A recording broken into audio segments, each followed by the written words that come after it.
بسم اللہ الرحمن الرحیم۔ السلام علیکم ورحمۃ اللہ وبرکاتہ۔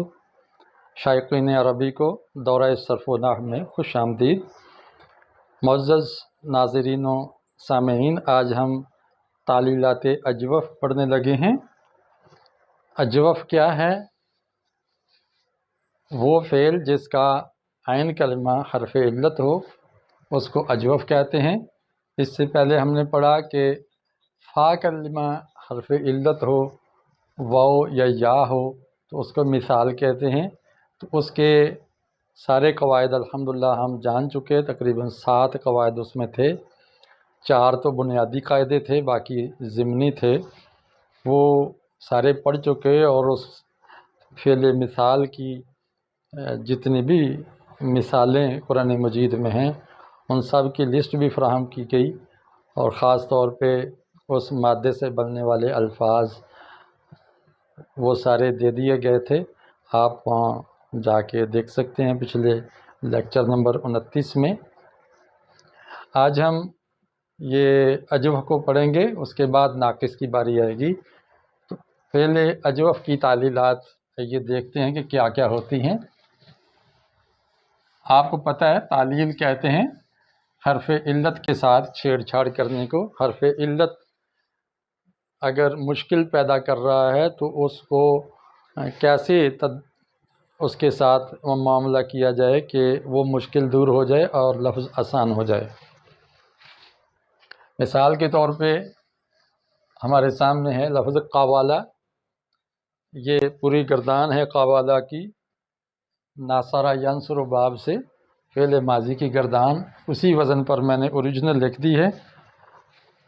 اب دیکھیں گے کہ قرآن مجید میں قوالتم کہیں بھی نہیں ہے، قوالتن بھی نہیں ہے، قوالہ بھی نہیں ہے، قوالو بھی نہیں ہے۔ قوالہ کی بجائے قالا بے شمار مرتبہ آیا ہے، قالا، قالو، تو قوالہ نہیں آیا۔ تو یہ کہاں تبدیلی ہوئی اور کس اصول کے تحت ہوئی، اس کو ہم آج ڈسکس کریں گے انشاءاللہ۔ دیکھیے یہ جو قوالہ ہے یہ بن جاتا ہے قالا۔ کب بنتا ہے؟ اس کا کیا اصول ہے کہ جب حرف علت متحرک ہو وہ اپنے ماقبل حرکت کے موافق تبدیل ہو جاتا ہے۔ یہاں حرف علت متحرک ہے تو یہ ماقبل حرکت یعنی اس سے پہلے زبر ہے تو زبر کے موافق الف ہوا کرتا ہے۔ یہ دیکھیں الف میں تبدیل ہو گیا۔ یہاں دیکھیں قوالا کے اندر بھی یہی فنکشن ہے، واو متحرک ہے حرف علت عین کلمہ اور اس سے پہلے زبر ہے، اس لیے قوالا کی بجائے قالا بن گیا، قالا۔ یہی اصول یہاں بھی ہے، یہاں بھی ہے اور یہاں بھی ہے۔ جب جو اصول یہاں ہے قوالا سے قالا، قالا، قالو، قالت، قالتا، قالتا، یہاں بھی واو الف میں تبدیل ہو جائے گا، قالا۔ یہاں بھی واو ماقبل حرکت کے موافق بدل جائے گا کیونکہ یہ متحرک ہے، یہ بن جائے گا قالا تا، قالتا۔ یہاں آگے تھوڑا سا مختلف ہے۔ ان 5 صیغوں سے ہمیں جو اصول ملا ہے وہ ہم لکھ لیتے ہیں، اب اپنے پاس نوٹ کر لیں۔ اس کا نام ہم رکھیں گے قواعد تعلیلات۔ قواعد تعلیلات، اس سے پہلے ہم نے 7 پڑھی تھی۔ فعل مثال میں ہم اس کا نمبر 8 دیں گے۔ واو حرف علت متحرک لکھتے ہیں ہم، حرف علت متحرک ہو یعنی زبر زیر پیش والا ہو، زبر والا، زیر والا یا پیش والا، اور اس سے پہلے والا یعنی ما قبل متحرک ہو، زبر والا ہو، زیر والا، پیش والا ہو، تو وہ ما قبل حرکت کے موافق حرف علت میں بدل جاتا ہے۔ بدل جاتا ہے، اس کے اندر ابدال ہو رہا ہے، اور یہ 5 صیغوں میں آپ نے اس کو دیکھ لیا۔ قولنا میں کیا ہوا؟ اس میں بھی ہم دیکھیں کہ واو متحرک ہے، حرف علت، اور ما قبل مفتوح ہے، یہ الف میں بدلا، اور آگے جزم آ رہی ہے قالنا۔ اب قالنا پڑھنا ذرا مشکل ہے، تو ہمیں یہاں ایک اور فارمولہ لانا ہوگا، وہ یہ ہے کہ جب 2 ساکن جمع ہوں تو ایک ساکن گر جاتا ہے۔ یہاں الف بھی خالی ہے اور لام بھی خالی ہے، اس میں سے ہم الف کو گرا دیں گے، یہ بن جائے گا قلنا، قلنا۔ یہ دوسرا رول آ گیا ہمارے پاس، قاعدہ نمبر 9، جب 2 حرف ساکن ہوں تو ان میں سے حرف علت گر جاتا ہے، یعنی حذف ہو جاتا ہے، گر جاتا ہے یعنی حذف ہو جاتا ہے، یہاں حذف والا رول بھی آ گیا،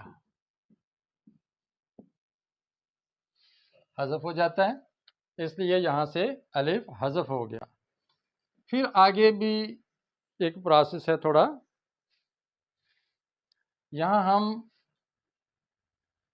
زبر کو پیش میں تبدیل کریں گے، کیوں؟ تاکہ پتہ چلے کہ گرنے والا حرف جو یہاں تھا اصل میں وہ واو تھا، اور واو کے موافق پیش ہوا کرتی ہے، ضمہ ہوا کرتا ہے، اس لیے ہم اس کو ضمہ میں تبدیل کر دیتے ہیں، تاکہ پتہ چلے کہ پیش کے بعد، یعنی پیش والے حرف کے بعد جو ایک حرف غائب ہوا ہے وہ اصل میں واو تھا جو گرا ہے۔ یہ جو نون ہے یہ تو جمع کی نون ہے، جمع مؤنث کی نون ہے، اور پیچھے صرف 2 حرف بچے ہیں، تو تیسرا کہاں گیا؟ وہ درمیان میں تھا واو، جو یہاں سے حذف ہو گیا، گر گیا۔ اب تیسرا اصول ہمیں یہاں سے ملا، قاعدہ نمبر 10،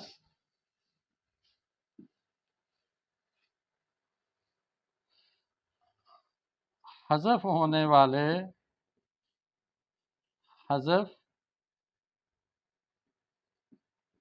والے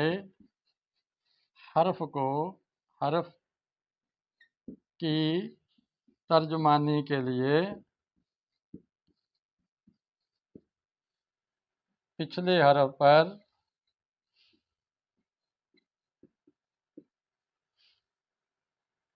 اس کے موافق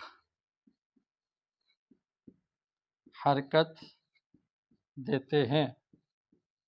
یہ میں نے اپنی طرف سے الفاظ لکھے ہیں، صرفیوں نے اور ورڈنگ استعمال کی ہے اور انداز سے لکھا ہے، وہ یہی ہے سادہ انداز میں کہ فتح کو ضمہ میں تبدیل کر دیا تاکہ پتہ چلے کہ اگلا گرنے والا حرف واو تھا۔ یہ میں نے کامنلی لکھ دیا ہے، دیکھتے ہیں کہ یہ اصول آگے کہاں کہاں کام آتے ہیں۔ قولتا کے اندر بھی یہی ہوگا، قولتا قولنا کی طرح ہی اس کی تعلیل ہو رہی ہے۔ دیکھیں زبر زبر جزم، زبر زبر جزم، یہ جہاں بھی اس ترتیب سے آئے گی سب میں یہی پروسیس چلے گا۔ قلنا کہہ دیا ہم نے، اس کے بعد قلتا وہی تعلیل ہو جائے گی، قلتا قلتما قلتم قلتی قلتما قلتنا اور قلت قلنا، یہ سارا اسی طرح چلے گا۔ تو ہمیں فعل ماضی کی گردان سے یہ 3 اصول ملے ہیں۔ اسی طرح کا معاملہ اجوف یائی کا بھی ہے کہ بایع اصل میں تھا، تو اس کا بھی دیکھیں علامت، اس میں دیکھیں کہ حرف علت متحرک ہے اور ما قبل بھی متحرک ہے، اس حرکت کے موافق یا کو الف میں تبدیل کر دیں گے، یہ بن جائے گا باع، اور یہی تعلیل باع، باعا، باعو، باعت، باعتا، بعنا تک چلے گی۔ یہاں پھر جمع مؤنث غائب کے صیغے سے رول اسی طرح کا ہو جائے گا کہ یہاں حرف علت متحرک ما قبل مفتوح، تو اس کو الف میں تبدیل کیا، باعنا بن گیا۔ اب دو ساکن پڑھنے مشکل ہیں تو ایک ساکن کو گرایا تو باعنا بن گیا، باعنا۔ یہ دوسرا قاعدہ ہمارا استعمال ہوا، قاعدہ نمبر 9۔ اور تیسرا سٹیپ یہ یہاں استعمال ہوگا کہ یہاں پر زبر کو ہم زیر میں تبدیل کریں گے۔ بتائیے بھلا کیوں؟ تاکہ پتہ چلے کہ یہاں سے گرنے والا حرف یا تھا اور یا کی ترجمانی کرنے والی زیر آ گئی ہے، اس لیے یہاں پہ ہم نے زیر لگا دی۔ پھر آگے پوری گردان میں بعنا، بعتا، بعتما، بعتم، بعتی، بعتما، بعتن، بعت، بعنا، یہ سارے صیغے اسی کے مطابق آ جائیں گے، ان میں یہی تعلیل ہوگی۔ ہمیں ماضی سے یہ 3 قاعدے ملے ہیں الحمدللہ۔ تو لیجئے میں نے آگے تعلیل شدہ گردان بھی مکمل لکھ دی ہے۔ یہ وہ شکلیں ہیں، صیغے ہیں جو آپ قرآن مجید یا حدیث پڑھتے ہوئے یا اردو متن پڑھتے ہوئے آپ دیکھیں گے، یہ صیغے نہیں ہوں گے، تعلیل کے بعد یہ شکلیں بنتی ہیں۔ آپ دیکھ رہے ہیں کہ اس کے اندر میں نے تثنیہ کا صیغہ کل تو ما ایک دفعہ لکھا ہے، یہاں پر مؤنث کا صیغہ نہیں لکھا، کیونکہ وہ بھی کل تو ما ہی آتا ہے، تو میں نے جگہ بچانے کے لیے اس کو حذف کر دیا ہے۔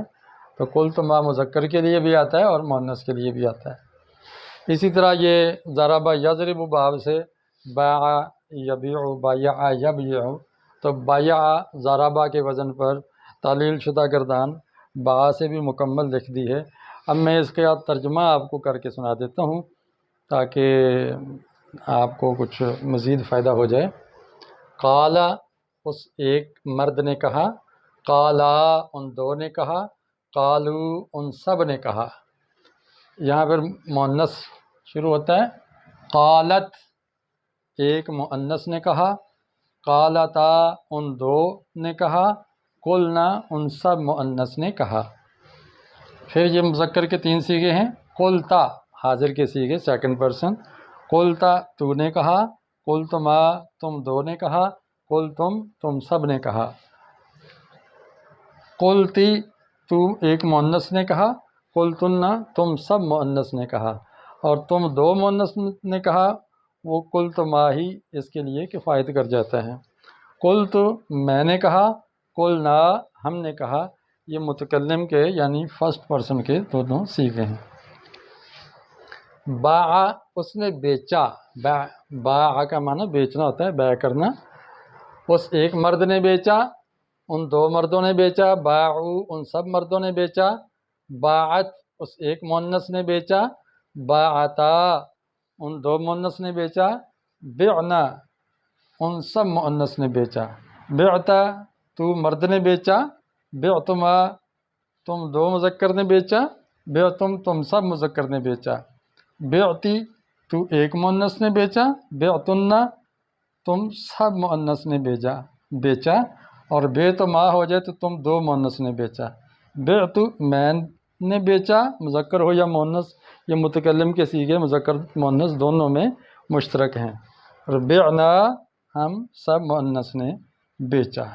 اس کے بعد مضارع میں تعلیل کیسے ہوتی ہے، یہاں سے بھی ہمیں کچھ قواعد انشاءاللہ ملیں گے، تو میں ادھر اس کو نوٹ کر کے آپ کو سکھاتا ہوں۔ اب فعل مضارع کی گردان آپ کے سامنے لکھی ہے اور شارٹ کر کے لکھ دی ہے، جو ایک جیسے صیغے تھے وہ ایک ہی مرتبہ لکھے ہیں۔ یقبل، ینصر کے وزن پر ہے، یقبل، ینصر، ینصران، ینصرون ہے جیسے، یقبل، تقبل، اقبل، نقبل، یہ ایک وزن پر آگے۔ یقبلان، تقبلان، یقبلون تقبلون تقبلینا بروزن تنصرینا۔ اسی طرح یہاں دیکھیں یہ ضربہ یضربو، یضربو کے وزن پہ یبیعو تبیعو ابیعو نبیعو، یبیعانی تبیعانی، یبیعون تبیعون تبیعین۔ جو سیغے ایک جیسے تھے ان میں سے صرف ایک سیغوں کو میں نے رکھا ہے تاکہ جگہ بھی بچے اور وقت بھی۔ اب ہم اس کی تعلیل کرتے ہیں کہ یہ تو وہ شکلیں نہیں ہیں جو ہم قرآن میں پڑھتے ہیں یا عربی میں پڑھتے ہیں، تو بدلی ہوئی شکلیں کون سی ہیں اور کس اصول پہ وہ تبدیل ہوتی ہیں۔ تو یقبل میں یہ بنے گا یقول۔ کیسے بنے گا؟ اصول یہ ہے کہ حرف علت متحرک ہو اور ما قبل ساکن ہو تو حرف علت کی حرکت پہلے والے کو مل جاتی ہے۔ اب یہاں دیکھیں پیش واو پر تھی، اس بیمار حرف نے کہا کہ مجھ سے بوجھ نہیں اٹھایا جاتا، اور قاف سے کہا کہ آپ صحیح ہیں، آپ یہ بوجھ اٹھا لیں پیش کا، میں ذرا سکون کروں۔ اب یہاں پر واو نے سکون کیا اور قاف نے اس کا ضمہ لے لیا تو بن گیا یقول۔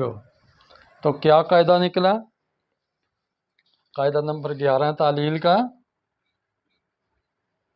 حرف علت متحرک ہو اور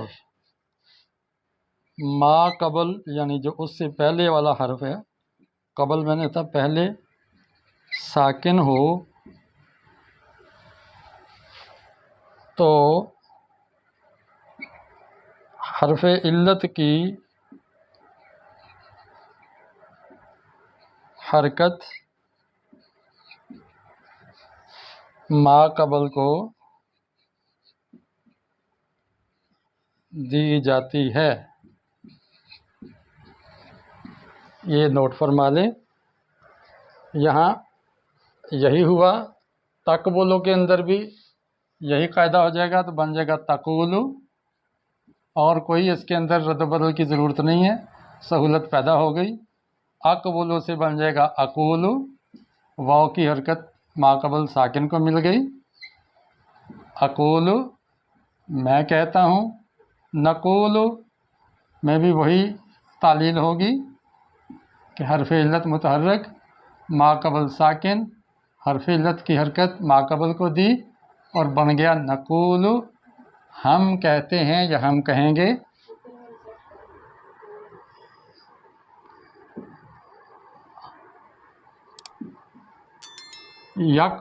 یقبلان اس کے اندر بھی وہی ہوگا، یہ بن جائے گا یقولان، اور یہی معاملہ تقبلان کے اندر ہوگا، تقبلان سے بن جائے گا تقولان، تم دو کہتے ہو یا کہو گے۔ یقولان وہ دو کہتے ہیں یا کہیں گے۔ یقبلون کے اندر بھی یہی ہے، بن جائے گا یقولون، یقولون، اور کوئی تبدیلی نہیں ہوئی۔ تقبلون سے تقولون، اور تقبلین سے تقولین۔ اس میں دو صیغے رہ گئے ہیں، وہ ہے جمع مؤنث کے، ایک ہے یقبلن، یقبلن ان سب عورتوں نے، وہ سب عورتیں کہتی ہیں یا کہیں گی، اور تقبلن تم سب عورتیں کہتی ہو یا کہو گی۔ اس کے اندر اس کا فارمولہ ان سے ذرا مختلف ہے، وہ کیا ہے کہ واو متحرک ما قبل ساکن، تو واو کی حرکت ما قبل کو دی تو یہ بن گیا یقولن، یقولن۔ اب جو دو ساکن جمع ہو گئے، یہاں فارمولہ لگے گا نمبر 9، تو دو ساکن اکٹھے آ جائیں تو اس میں سے ایک کو گرا دیں گے. ظاہر ہے صحیح کو تو نہیں گرا سکتے، حرف علت ہی بیمار ہی غائب ہوگا، اس لیے یہاں سے ہم نے واو کو گرا دیا تو بن گیا یقولنا. یہ صیغہ ہمارے پاس حاصل ہو گیا، ہمیں حاصل ہو گیا یقولنا. یہی حال یہاں بھی ہوگا، تقولنا بن جائے گا، تقولنا. اسی انداز سے اس کی گردان بھی ہوگی، اس کے اندر تعلیل ہوگی یبیعو. اب حرف علت متحرک ماقبل ساکن، حرف علت کی حرکت ماقبل کو جائے گی، یہ چلی گئی تو یہ بن گیا یبیعو. اور یہ چاروں صیغوں میں یہی فارمولہ چلے گا، یبیعو، تبیعو. تو وہ بیچتی ہے یا بیچے گی، اور تو بیچتا ہے یا بیچے گا، یہ دو معنی دیتا ہے. ابیعو، میں بیچتا ہوں یا میں بیچتی ہوں، مذکر مؤنث دونوں کے لیے ہے. نبیعو، ہم بیچتے ہیں یا ہم بیچتی ہیں، مذکر مؤنث دونوں کے لیے ہے. تو یہ ایک ہی فارمولہ کے تحت تعلیل ہو رہی ہے. یبیعان کے اندر بھی وہی فارمولہ چلے گا، یبیعان یعنی حرف علت متحرک ماقبل ساکن، حرف علت کی حرکت پیچھے چلی گئی اور یہ یبیعانی بن گیا. اور یہی یہاں پہ ہے تبیعانی. یبیعانی وہ دو بیچتے ہیں، اور تبیعانی وہ دو بیچتی ہیں یا تم دو بیچتی ہو، تم دو بیچتے ہو. یہ تین معنی دیتا ہے. یبیعون،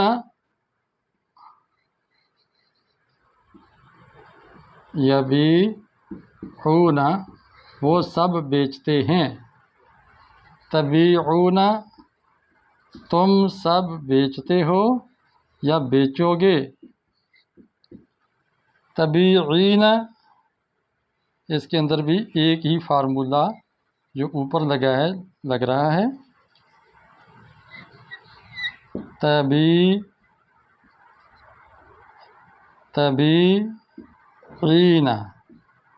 تو ایک مؤنث بیچتی ہے یا بیچے گی.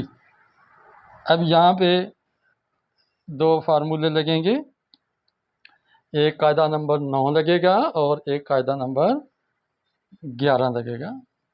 وہ کیسے ہے کہ حرف علت متحرک ماقبل ساکن، حرف علت کی حرکت ماقبل کو دی تو یہ بن جائے گا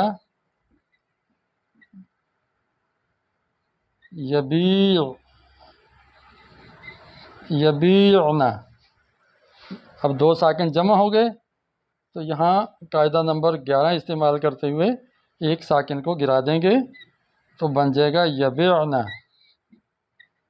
یبیعنا. اور اسی سے ملتا جلتا اس کا حال ہے تبیعنا. یبیعنا وہ سب عورتیں بیچتی ہیں یا بیچیں گی، اور تبیعنا تم سب عورتیں بیچو گی یا بیچتی ہو. یہ تعلیل کر کے ہمارے پاس وہ صیغے آ گئے ہیں جو ہمیں عربی میں پڑھتے ہوئے نظر آتے ہیں. تو یہ تھا فعل اجوف میں تعلیل کا مسئلہ. آج اتنا ہی کافی ہے. اجازت چاہتا ہوں. السلام علیکم ورحمۃ اللہ وبرکاتہ.